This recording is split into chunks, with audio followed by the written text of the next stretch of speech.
প্রায় ১.৫ বছর হতে চললো এই ভিডিওগুলো আমার গ্যালারিতে পড়ে, পড়ে জমছিল। বেশিরভাগ কনটেন্ট ক্রিয়েটরসরাই খুব কম সময়েই রিয়েল টাইম স্টোরি পোস্ট করে। আজ যদি আমি কলকাতায় বসে শান্তিনিকেতনের ব্লগ পোস্ট করি, কোনোদিন তাওয়াঙে বসে আমি দার্জিলিংয়ের ব্লগ পোস্ট করব। This is our life. Shantiniketan যাব আর সোনাঝুরি যাব না, এটা তো হয় না।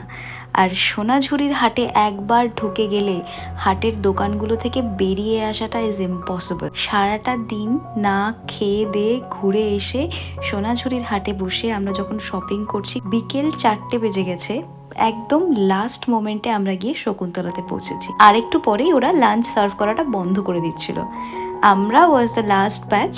পাশাপাশি দেখতেই পাচ্ছ ফাঁকা ফাঁকা দেখা যাচ্ছে। আমার ভীষণ রকম ইচ্ছে ছিল যে সোনাঝুরিতে এই শকুন্তলা রেস্টুরেন্টের খাবার একবার ট্রাই করার। আমরা থালি নিয়েছিলাম আর তার সাথে চিকেন কারি অ্যান্ড প্রন মালাইকারি নিয়েছিলাম।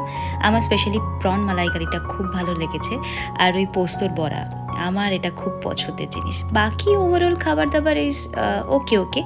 যতটা নাম শুনেছিলাম ততটা ভালো লাগেনি, চলে যাওয়ার মতো। তোমাদের কেমন এক্সপিরিয়েন্স শকুন্তলা দেখে আমাকে জানাতে ভুলো না। যাই হোক, তোমাদের সাথে ব্লগটা শেয়ারও হয়ে গেল, আর এবার আমি আমার গ্যালারি কিছুটা ফাঁকা করতে পারবো। চলো, see you in the next blog. Tata.